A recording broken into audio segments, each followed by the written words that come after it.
family, which makes reading, holding a book, or turning a page difficult or impossible. The content is copyrighted by the respective publishers. For more information, please visit us on the web at nfradioreading.org. Hello, this is Paul Denning, and for the next hour I'll be reading from current issues of the Lockport Union-Sun Journal on the Niagara Frontier Radio Reading Service.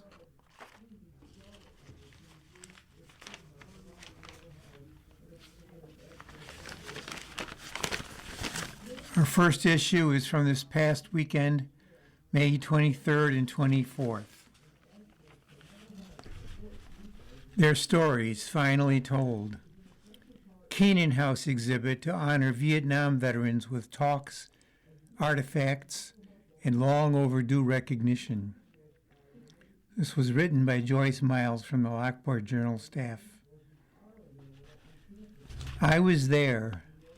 Unknown Stories of Vietnam will debut at Keenan House Gallery on July 5. The latest immersive exhibit by the Lockport Public Arts Council is designed and curated to welcome home Niagara County's Vietnam War veterans. This exhibit is meant as a thank you and a tribute to their service.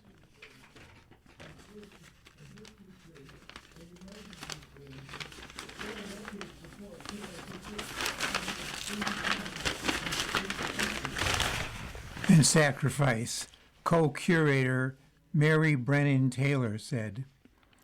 It's long overdue, co-curator Ellen Martin added. Similar to the Arts Council's Secret Weapons of World War II exhibit last year, I Was There explores the various roles women played alongside men in the Vietnam War, as well as the roles of music and media, specifically television, in shaping soldiers' experiences and public sentiment on the home front. Supplements to the museum-style exhibit throughout Keenan House will include 2 veteran roundtables, a return visit by historical fiction writer Erica Roebuck, and arts. What makes I Was There different is the involvement of local veterans in planning the exhibit. Brennan Taylor has been consulting with the members of Vietnam Veterans of America, Niagara County Chapter 268, since last year.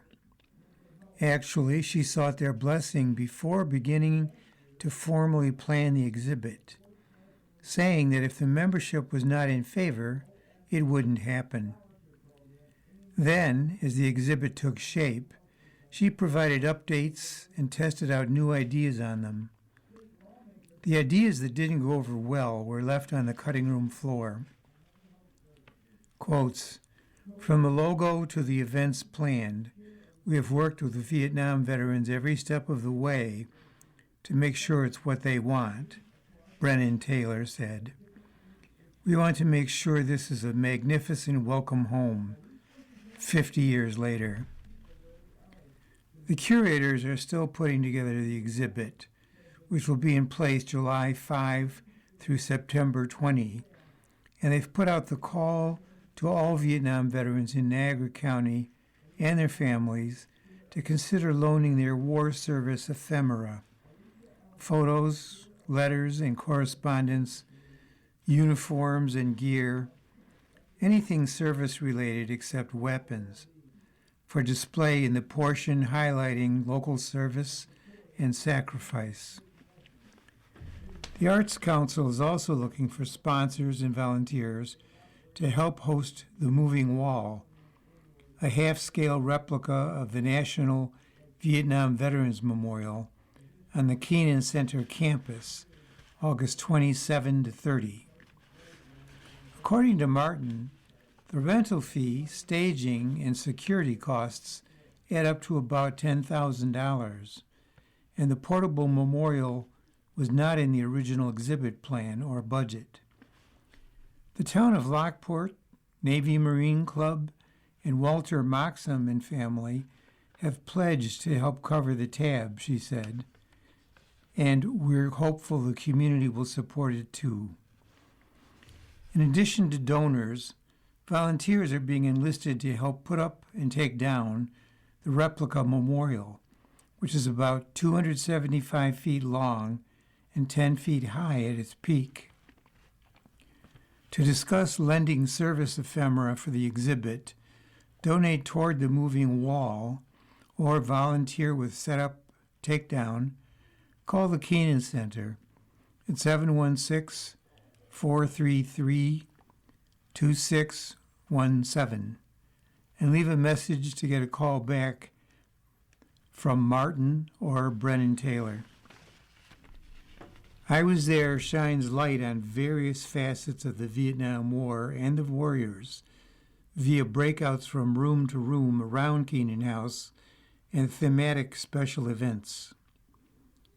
The stories of local Vietnam veterans, told in words, images, and ephemera, and in an August 16 veteran roundtable at Taylor Theater, with participants including Steve Banco, the most decorated Vietnam veteran from Western New York. A sample of the VVA Chapter 268 exhibit, Vietnam Veterans, our photo album, which consists of hundreds of photographs taken by local veterans while they were serving, alongside an interactive map of Vietnam on which veterans can pin the locations where they served. Women at War, nurses, journalists, American Red Cross donut dollies, and the League of Wives, the spouses of POWs and Mias, who banded together to demand Uncle Sam bring their husbands home. Related special events include a July 14 author talk by Erica Roebuck, whose novel, The Last Assignment, relays the story of war photojournalist Georgette Dickey Chappelle, and a July 25 Vietnam Nurse Roundtable with keynote speaker Joan Fury, who served as an ICU nurse in an evacuation hospital and co-edited a book of poetry written by nurses who served in Vietnam. Lockport Public Library and Lock City Books will carry copies of The Last Assignment and Visions of War, Dreams of Peace, for loan or purchase. Voices from Home focused on radio and the live USO shows that were intended to boost troops' morale. Vietnam veteran Hank Nevins, who was a DJ when he served, is advising the setup of a mock radio broadcasting booth. Nevins will also give a talk about the role of radio in the war on August 22. Other related events include the Keenan Center's production of the play I Carry Your Heart With Me on the first two Saturdays and Sundays in August, a showing of the major motion picture Good Morning Vietnam at Historic Palace Theater on August 25, and a concert by the Stoll Brothers Band covering the top hits of the era as recommended by Nevins on August 30. The Vietnam Veterans Memorial and a tribute to the 80 Niagara County residents whose names are on it. In addition, a reflection garden outside Keenan House will be planted with 80 signs bearing the names of the fallen. The signs are on loan from VVA Chapter 268. Operation Homecoming, the 1973 return of almost 600 American POWs held by North Vietnam following the United States agreement to withdraw U.S. military forces from South Vietnam. A look back at the first televised war, with news and other TV shows of the era playing in Mrs. Keenan's parlor. The first thing I Was There tour takers will see when they step into Keenan House is a large banner proclaiming Welcome Home. Done in red, yellow, and green, the colors of the Vietnam service ribbon, it is a message to all Vietnam veterans. Strong anti-war sentiment marked the home front in the late 60s and early 70s, and soldiers returning from Vietnam were not welcomed back with fanfare as their elders had been after 2 world wars. Stories of them being ignored or even scorned rather than celebrated are voluminous. As she has talked with Vietnam veterans about the intent of I Was There, Brennan Taylor said she has been told numerous times, quotes, "Nobody has ever said thank you for your service." I am humbled by this exhibit every single day, she said. Connecting with and honoring veterans who experienced unimaginable horrors while answering the call of duty and returned home to an ungrateful nation has been one of the most meaningful experiences of my life.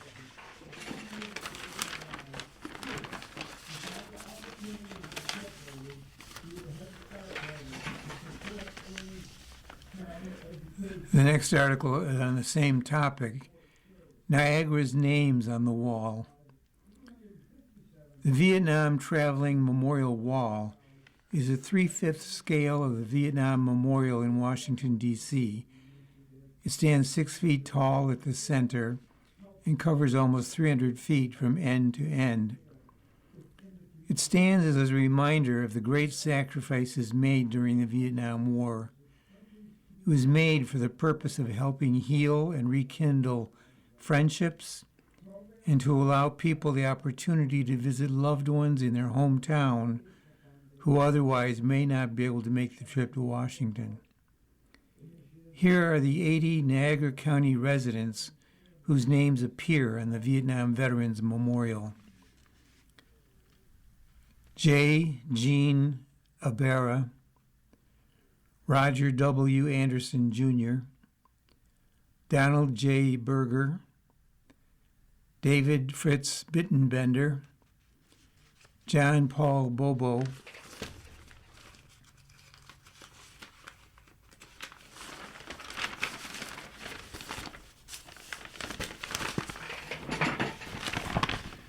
Gregory L. Bomberry, Richard E. Bourne, Gary Lee Bowdler, Frederick Cadill, Thomas G. Carlisle II, Lon G. Carr, August Chisera, Jr., William J. Cox, Mark Cullen, Charles C. Curtis, Gerald D. DeMunda, Joseph D. Gregorio, Michael W. Doyle, Michael John Dunn, Stanton Richard Dyke, John J. Enzina, Arthur Fisher, Robert Eugene Foster, Thomas J. Fox, Ronald Garland, Leslie General, Dennis F. Grace, Larry Green, Timothy Charles Hannigan, Carlton Hastings, Gary L. Henderson, Mark R. Herring,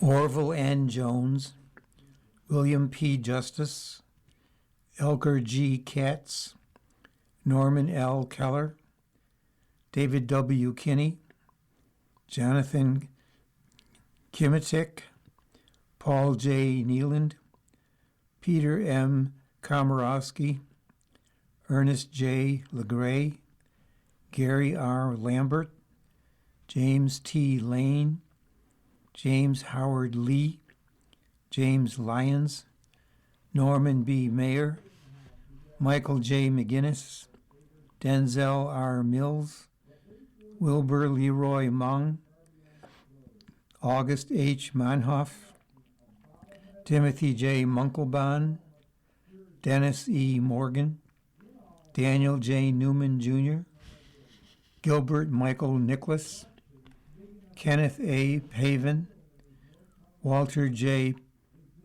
Tashik, Robert W. Ratz, Mark Roman, Paul E. Russ, Darrell J. Schmidt, Michael Schmidt, Roland Satimi, William Sipple, Thomas Sitek, Douglas Mark Smith, Mark T. Sorcy, Michael S. Spear, Richard M. Sprout, Philip J. Stemper, John S. Zamansky, Robert Taylor, Ronald T. Terry, Daniel P. Thomas, Olin R. Thrush, Frank E. Timian, Richard D. Welch, Robert E. Whitbeck, Gerald Wick, Michael E. Whitcop, Richard M. Wojnarski.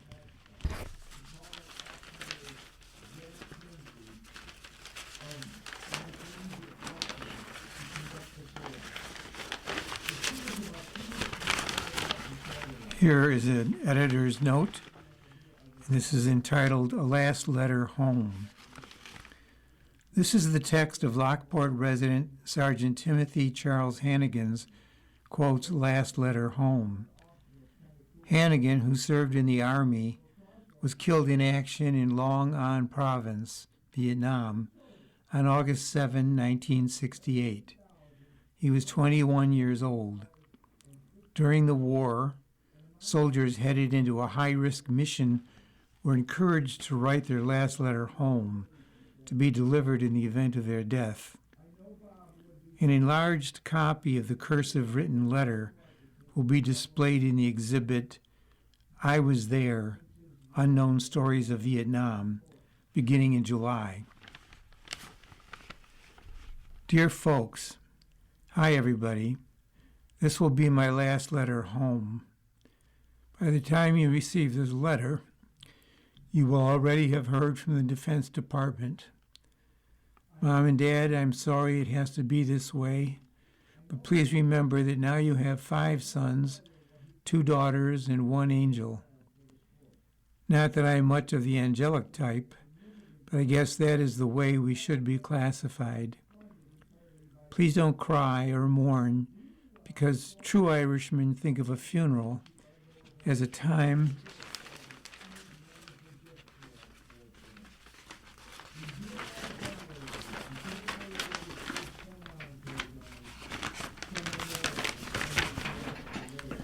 of celebration, not mourning. Nobody really dies, they're just asleep. Dad and Mom, thank you for everything, especially for bringing me into this world. I'm sorry I couldn't have been a big success and made a lot of money and support you so you didn't have to work. Jimmy, thank you for my nieces and nephews. Know that they will grow up and make you and Elaine very proud of them. Tom, even though I kidded you a lot, you were wonderful. Thank you for everything you gave me. Pat, thank you also for a niece and nephew. Thank you for all the things like use of your cars, especially the TR3. It was out of sight. Mary, thank you most of all for being you. Thank you for everything. My love will always be yours. Joe, we used to have our little differences when we were young. Then we both grew up, and over the years we have actually become closer than ever before. Thank you for everything. I guess I'll skip by myself. Anne, I picked on you quite a bit, but it was all in fun. Don't become a nun, get married, and have a whole bunch of kids, and name one after me. Love. Terry. Well, kid, finally got to the end of the list. I used to be at the end of the line. Then along came Anne and then you. Well, buddy, you're always at the top of my list. Remember to keep smiling and that I always loved you most. Well, now that I have finished with the individual part, I finish up with a little bit to everyone. Please be proud of me. I have been trying for so long to do something that all of you could be proud of me for, So now I hope I have finally succeeded. Remember me as trying to do my best, even though my best never seemed good enough. Tell people that fighting doesn't accomplish a thing and that charity is the best policy. Please tell them not to remember me as a soldier, even though I died a soldier. Remember me as a man with an impossible dream. I have one request. If it is possible, ask Father Kenny to give the kids a day off from homework or something. Tell B to give everybody 2 maraschino cherries on their Sunday, the day of my funeral. And most of all, have a family reunion after the service, and don't let anyone get all emotional, because Irishmen are supposed to celebrate. My love is always with you all. Give my regards to Les, the Callahers, and everybody else.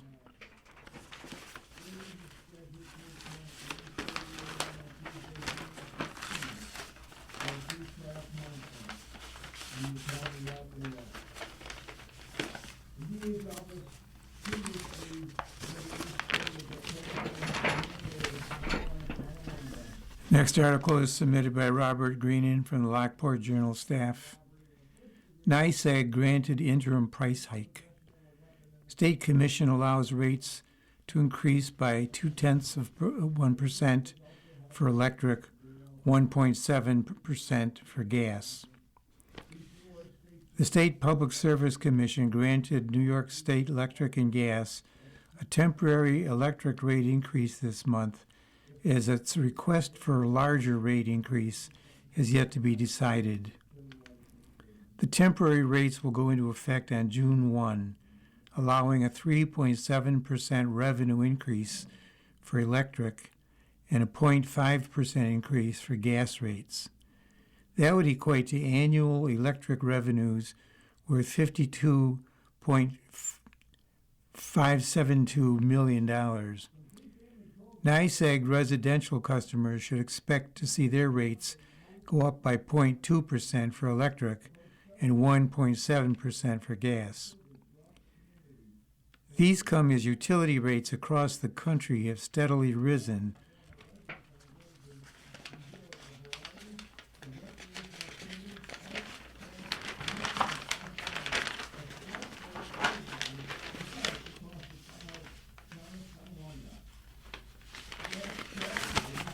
Over the past few years, with New York's electricity rates having gone up by 7% over the past year. It has been more than a decade since the PSC approved a temporary rate increase like this. Quotes, the Commission's authority to establish temporary rates during the course of a rate proceeding for electric and gas utilities is well-founded, said Commission Chair Rory Christian. We have determined that a temporary rate in the context of these major rate proceedings is the best tool available to provide the additional time necessary to thoroughly review the proposals and make our final determination to establish just and reasonable rates. NYSEG's proposed rate increases, first submitted in June 2025, would see its residential electric rates go up by $33.12, or 23.7%, and gas rates rise by $33.57, or 33.5%, to be spread out over the next 3 years. NYSEG officials have cited the need for increases to recover from storms, unpaid customer bills, and to upgrade their system. The Commission still has 11 months to make a final determination on this utility rate filing. There are more than 8,000 public comments posted on the Department of Public Services website about this increase, the majority objecting to it. NYSEG serves more than 921,000 electric customers and more than 270,000 natural gas customers in upstate New York.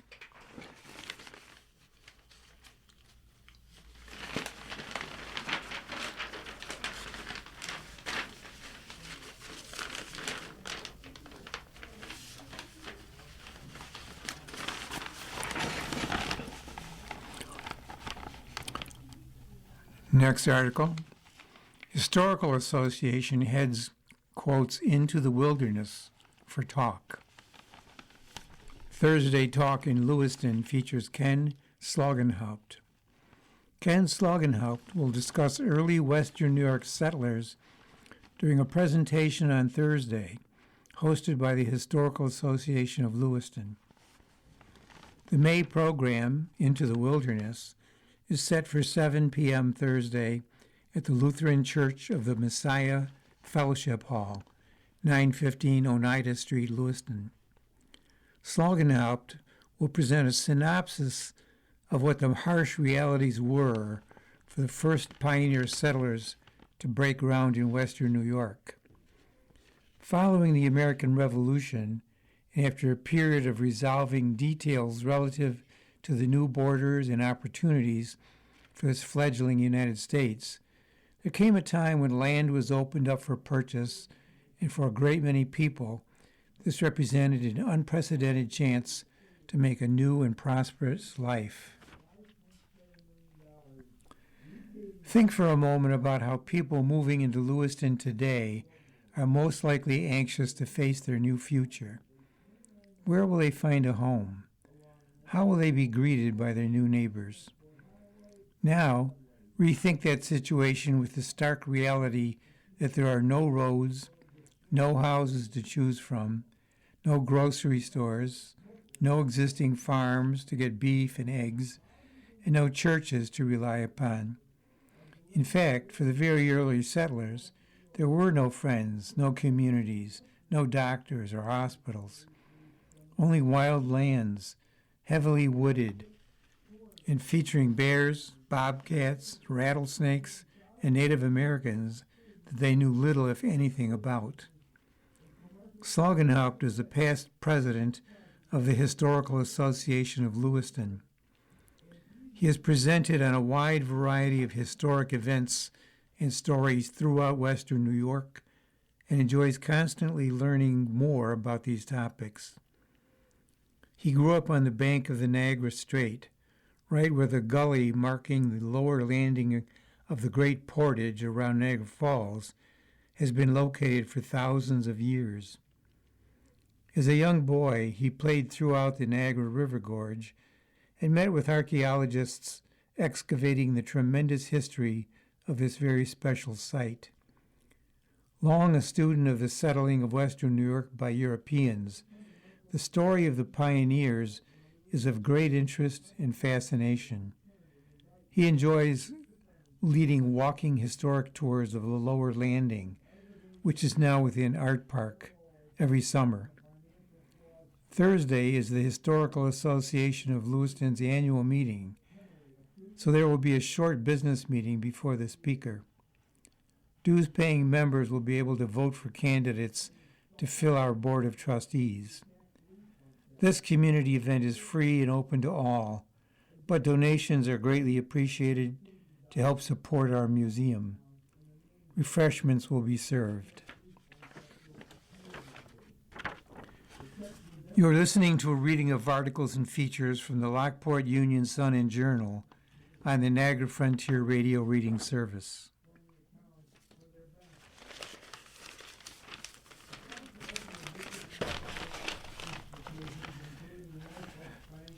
The next article is written by Maureen Wendt, as the senior spotlight. Many of us know a pack rat, who we would playfully describe as someone who likes to hold on to things, quotes, just in case. When does the accumulation of stuff become excessive, distressful, and even dangerous? The American Psychiatric Association estimates that approximately 2.6% of people have a hoarding disorder, with higher rates for people over 60 years old and people with other mental health issues. Problems with hoarding develop over time, and it tends to be a private behavior. Hoarders may avoid having family, friends, or repair workers in their home. Often, major clutter has developed by the time it reaches the attention of others. The first symptoms of hoarding disorder often appear during the teenage to early adult years and tend to get worse with age. Hoarding is more common in older adults than in younger adults. Hoarding develops gradually. By saving too many items, clutter slowly builds up in living spaces, and it becomes difficult to get rid of things. It's not clear what causes hoarding disorder. Genetics, brain function, and stressful life events are being studied as possible causes. Symptoms of hoarding disorder may include getting and keeping too many items that you may not need for right now and don't have space for, ongoing difficulty throwing out or parting with your things regardless of their actual value, feeling a need to save items and being upset by the thought of getting rid of them, building up clutter to the point where you can't use rooms, trying to be perfect and avoiding or delaying decisions, problems with planning and organizing. With hoarding disorder, items such as newspapers, clothes, paperwork, books, or mementos are usually saved because you believe these items are unique, or that you'll need them at some point in the future. You feel emotionally connected to items that remind you of happier times or represent beloved people or pets. You feel safe and comforted when surrounded by things. You don't want to waste anything. Acquiring too many items and refusing to part with them can result in the crowding of your walking spaces and living areas to the extent that rooms can't be used for their intended purpose, such as not being able to sleep in your bed, and or the buildup of food or trash to large unsanitary levels. It can cause distress or problems functioning or keeping yourself, others, and pets safe in your home. It brings conflict with others who try to reduce or remove clutter from your home. Accumulating too much stuff can also lead to relationship issues, employment problems, and social isolation. Hoarding disorders is different from collecting. People who have collections, such as stamps or model cars, carefully search out specific items, organize them, and display their collections. Collections can be large, but they aren't usually cluttered. Also, they don't cause distress and problems functioning. Hoarding ranges from mild to severe. In some cases, hoarding may not have much impact on an individual's life, while in other cases, it seriously affects daily functioning. Hoarding can cause a variety of complications, from increased risk of falls or injury due to shifting or falling stuff, and increased fire risk, to family conflicts, loneliness, poor work performance, and legal issues such as eviction. Because little is understood about what causes hoarding disorder, there's no known way to prevent it. However, getting treatment at the first sign of a problem may help prevent hoarding from getting worse. This is especially important because by the time clutter becomes a noticeable problem, hoarding likely has been going on for a while. If you or a loved one has symptoms of a hoarding disorder, talk with a healthcare provider or a mental health provider as soon as possible. As hard as it might be, if your loved one's hoarding disorder threatens health or safety, you may need to contact local authorities. Behind closed doors, the hidden world of hoarding will be presented at the Dale Association, 33 Ontario Street, Lockport, at 10 a.m. Wednesday. The aims of the presentation are to help people better understand hoarding from a mental health perspective and provide families and community members with realistic tools for support, while also diving into safety concerns. Of course, that was yesterday. This is Thursday as I read this.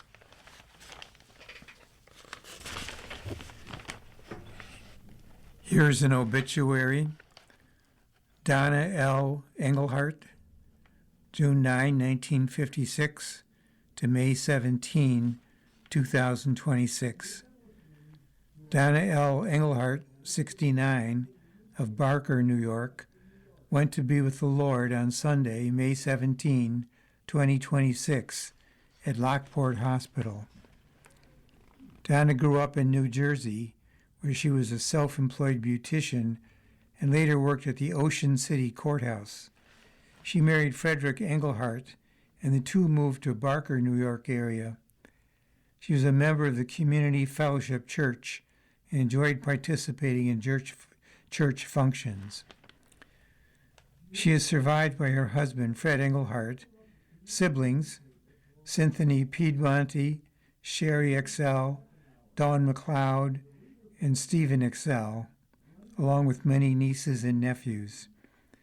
Family and friends may visit from 11 a.m. to 12 p.m. on Saturday, June 6, 2026, at the Community Fellowship Church, 3144 Johnson Creek Road, Middleport, New York, 14105, where her celebration of life will be held at 12 noon.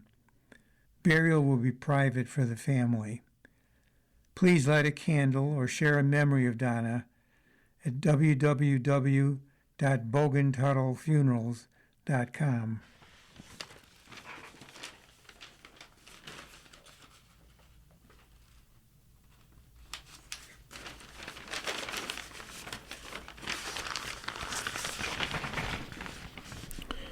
Rick Pfeiffer from Lockport Journal submitted this article. Niagara Falls unveils Memorial Field of Flags. Hyde Park display kicks off city's Memorial Day remembrances. Niagara Falls. Like flowers sprouting in the spring, a field of red, white, and blue has bloomed in Hyde Park just in time for Memorial Day.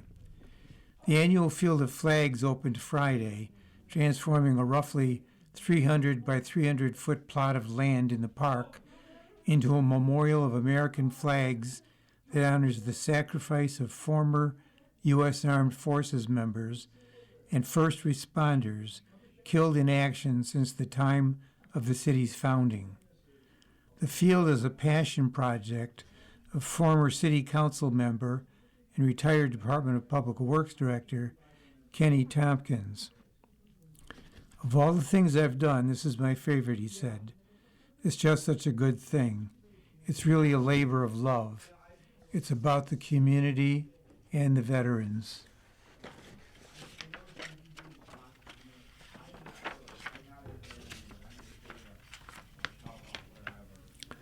The concept is simple, calling for the selection of an open field and then the placement of American flags in rows. The Niagara Falls Field of Flags is larger than a football field. The Field of Flags has replaced the American flags that were previously placed along Pine Avenue in connection with the city's annual Memorial Day Parade. That parade has been discontinued. It's the fourth year that a group of corporate donors and volunteers has taken on the project. This year, 50 volunteers, the most ever, joined in planting more than 700 flags, completing the task in just one day. It's special when you have people coming out to do that, Tompkins said. We have young and old people from every walk of life who show up and just ask, what can we do to help? Every year, the volunteers amaze me. Among the volunteers this year were members of the U.S. Coast Guard detachment in Youngstown, along with apprentices from the Iron Workers Union. Tompkins said he's received strong union support for the project every year, along with invaluable help from ReWorld, a waste management company that does business in the Falls. County legislators from Falls districts also contribute financially to the project. Tompkins said the city and DPW workers help prepare the site to display the flags every year. Couldn't do it without them, he said. They cut the grass and clean the area. The Field of Flags sits at the corner of Robbins Drive and Pine Avenue, just east of Hyde Park Boulevard. It's adjacent to, but not part of, the Falls Veterans Memorial. It will remain in place until July 4. It honors our country and the people who are sacrificed for their country, Tompkins said, especially meaningful to me right now because I have 2 daughters serving in the military.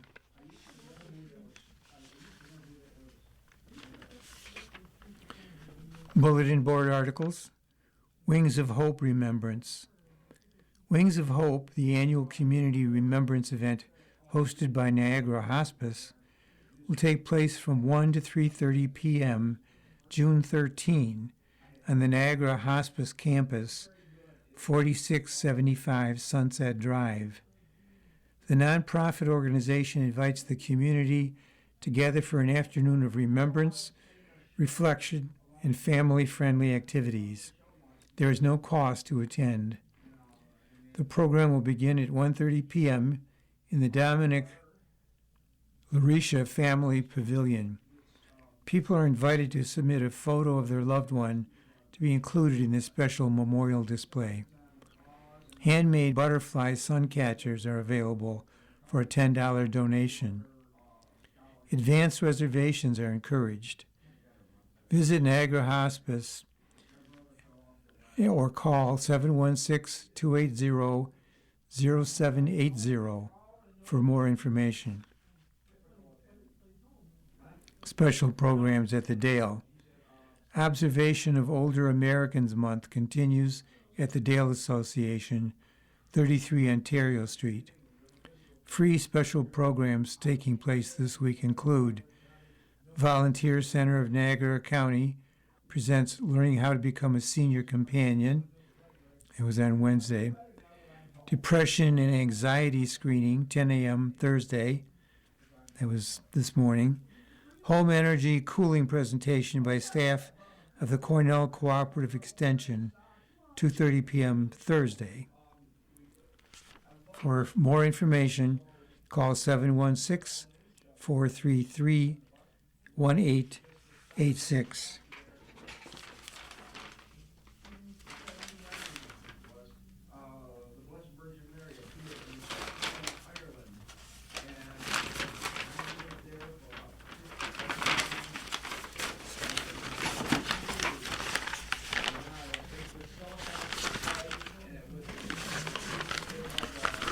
Turning to the opinion page, we have a commentary from Stephen Roberts entitled A Friend's Final Lesson.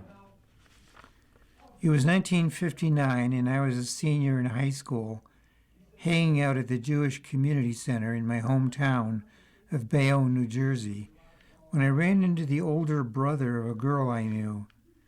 His name was Barney Frank, a student at Harvard, and the next few minutes changed my entire life.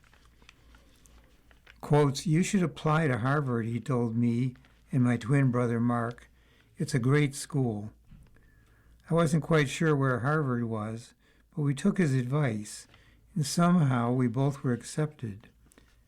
That started a lifelong friendship, and only the first of many times I've learned something valuable from Barney. He went on to become a member of Congress from Massachusetts for 32 years before retiring in 2013, and during his long public life, he was always a stalwart liberal, fighting for a range of causes from civil rights to economic equality. He was hardly the first gay member of Congress, but the first with the courage to come out publicly. You are listening to a reading of articles and features from the Lockport Union-Sun Journal on the Niagara Frontier Radio Reading Service.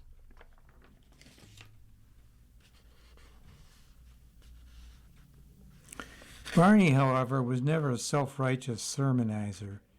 He was always a supremely practical politician who understood the value of compromise. As columnist David Shribman wrote, quotes, he was, this has disappeared from the Capitol, simultaneously ideological and pragmatic. Barney died this week at age 86, but in his last days, he tried teaching his liberal allies one last lesson. Realism is better than rigidity.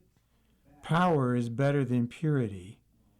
Asked by the New York Times to name the biggest problem Democrats need to overcome, he replied this way: "The key to liberal democracy being able to come back is to get rid of the perception that we have allowed to grow that the entire Democratic Party is committed to a series of very drastic social reconstructions that go beyond the political acceptable.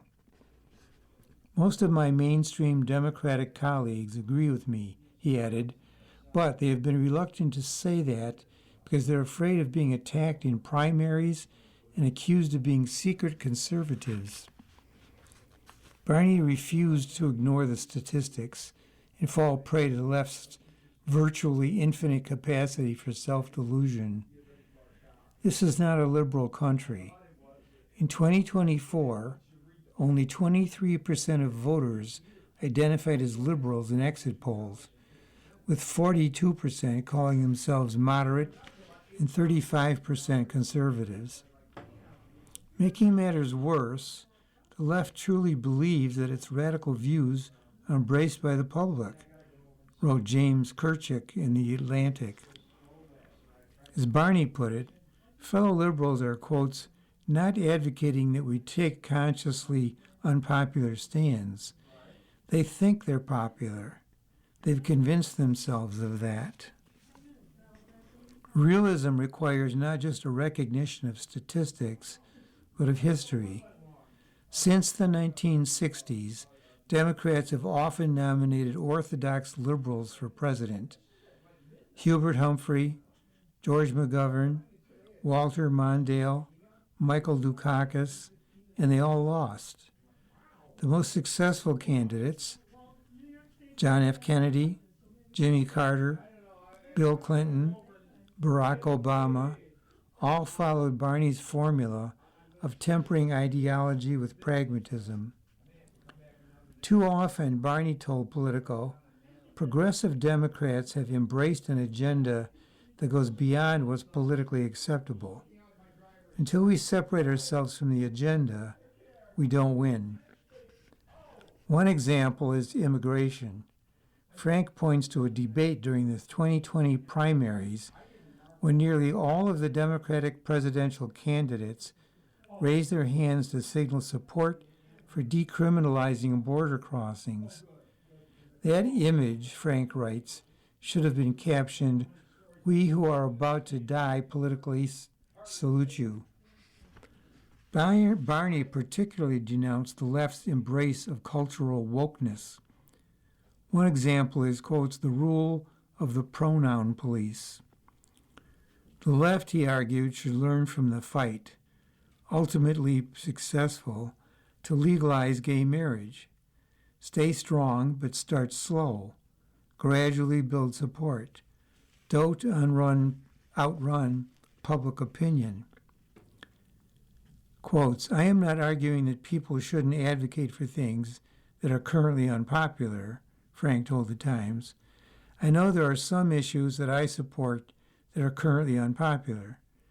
And the first thing to do is to try and increase the degree to which they have public support. The problem with my friends on the left today is that they want these things to be litmus tests immediately," he added. "They don't want to spend any time. So what happens is they demand that more mainstream liberals sign on to these things, and then they lose because of it. Frankly," Barney told the Times, "if I weren't dying, people wouldn't be paying as much attention. I've been learning from my friend for 67 years. I still am.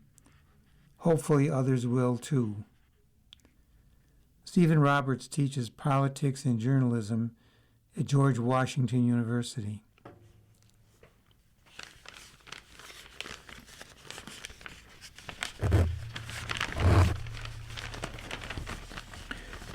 The next article is commentary by Rob Ort.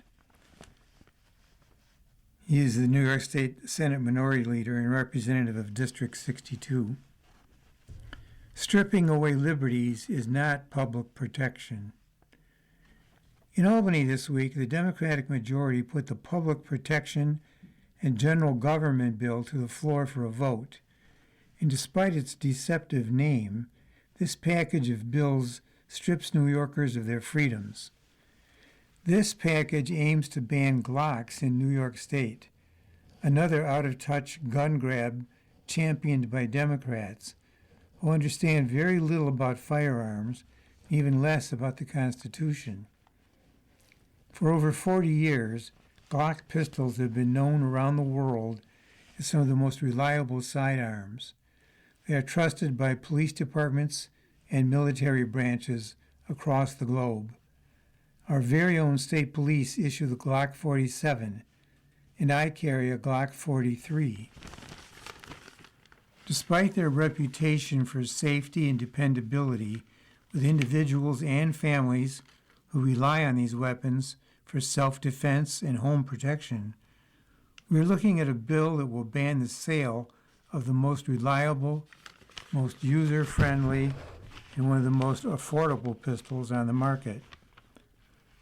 Gun owners and licensed dealers have been anxiously watching this bill and know full well it has nothing to do with public safety and everything to do with Democrats acting tough on guns.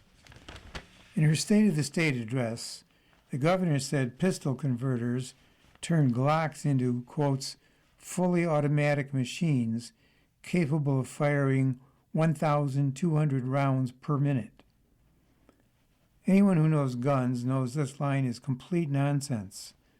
It may be factually true that an illegally converted Glock can fire rounds faster than a semi-auto, but let's look at it realistically.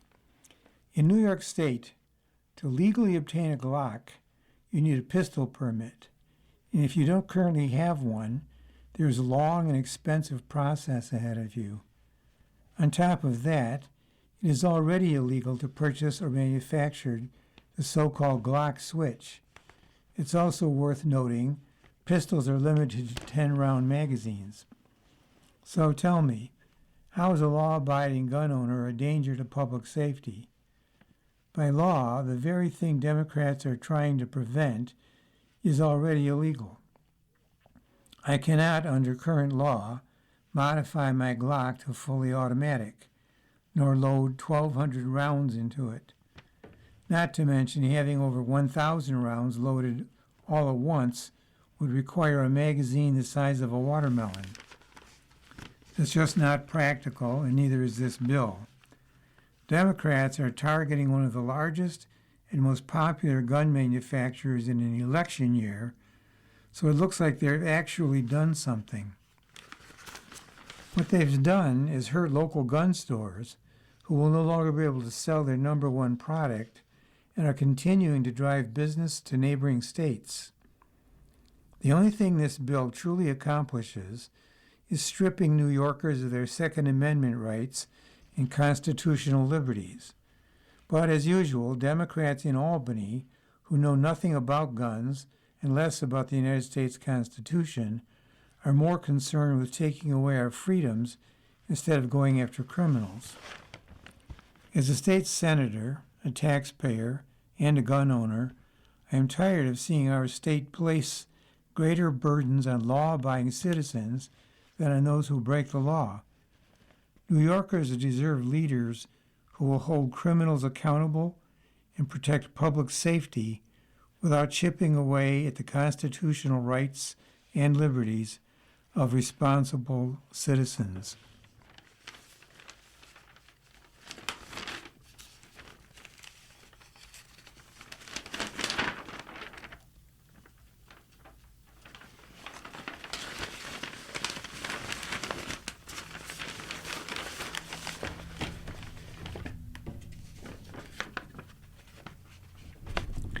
You've been listening to a reading of articles and features from current issues of the Lockport Union-Sun Journal. We read from the Lockport Union-Sun Journal every Saturday at 5 p.m. Your reader has been Paul Denning. Thank you for listening. Coming up next in the Niagara Frontier Radio Reading Service, we have the Jamestown Post-Journal. At 7 o'clock, we got the Niagara Falls Review. And at 8 o'clock, we have the Off Duty from the Wall Street Journal. Stay with us for these readings and more. You're listening to the Niagara Frontier Radio Reading Service. Radio readers broadcast daily readings 24 hours a day of newspapers, magazines, and books to area people who are blind or have a print disability, who are provided reading radios. Our broadcast signal is provided at no charge by WNED. Radio reading broadcasts throughout the city of Buffalo, Western New York, and Southern Ontario's Niagara Peninsula. For more information on the Niagara Frontier Radio Reading Service, call us at 716-821-5555.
The following program is intended for listeners who are blind, have low vision, or have another print disability, which